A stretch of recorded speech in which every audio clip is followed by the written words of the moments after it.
Yun na nga. Tapos na yung Christmas. Tanggal na. Magtanggal na tayo ng Christmas, no? Tanggal tayo ng Christmas. Kasi baka mabash tayo. Mabash tayo. January 6 na. Baka mag-shatter sila. Ha? Mag-shatter. Ano siya? Mag-broke. Hindi. Kasi yung, yan, hindi yan siya shatter. Hindi siya ano. Mga glitters. Hindi siya ano, love. Nababasag yan. Ah, ito? Oh. Yung isa hindi. Yung sa Christmas tree. Yan, nababasag yun eh. Nabasag yung dalawa. Yeah. Love, sabi ko sa'yo, mababasag yan. January 6, 2026. Malamig na dito sa Amerika. Wala nang dahon yung bulaklak.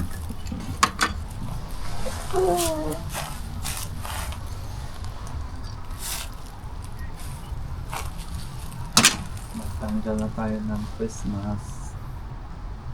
Next year ulit.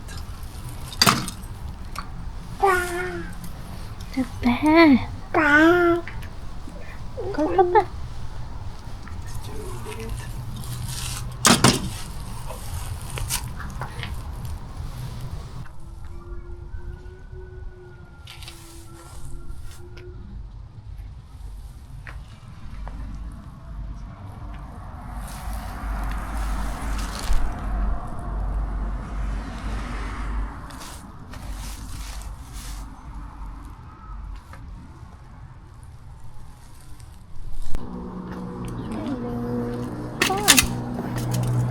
Car. Papa's removing now. Bye bye Christmas.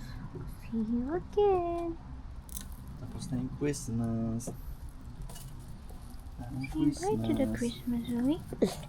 Tapos na yung Christmas. Bye na. Bye. We said bye. Bye. Christmas.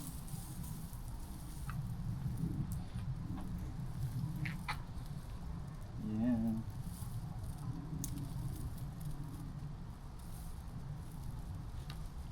Dito pala sa Amerika. Dito pala sa Amerika.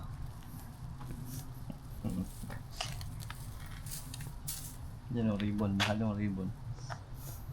$10. $10. Ribbon.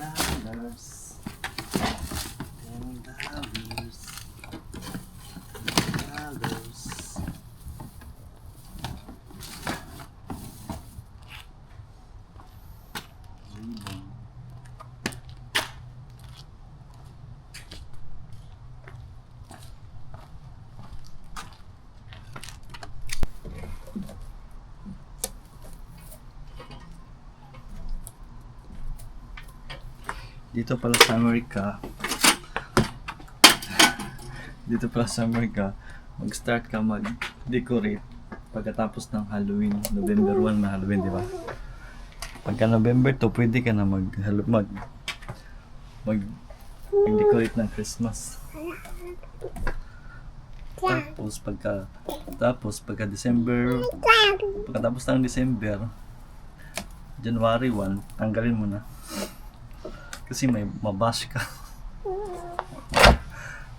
Mabash ka kasi hindi ba tinanggal yung decoration.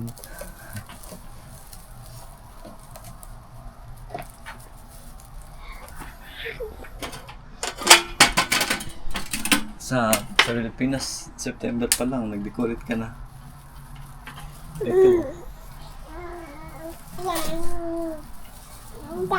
Dito December dapat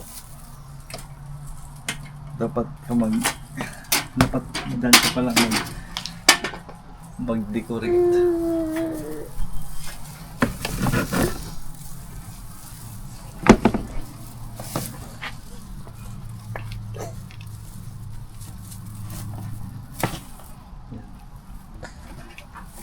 Itong mga nabili namin na decoration sa ano lang. Sa Goodwill lang to. Hindi, ito. Sa ano yung ibigin? Kasi ibig no? Bag.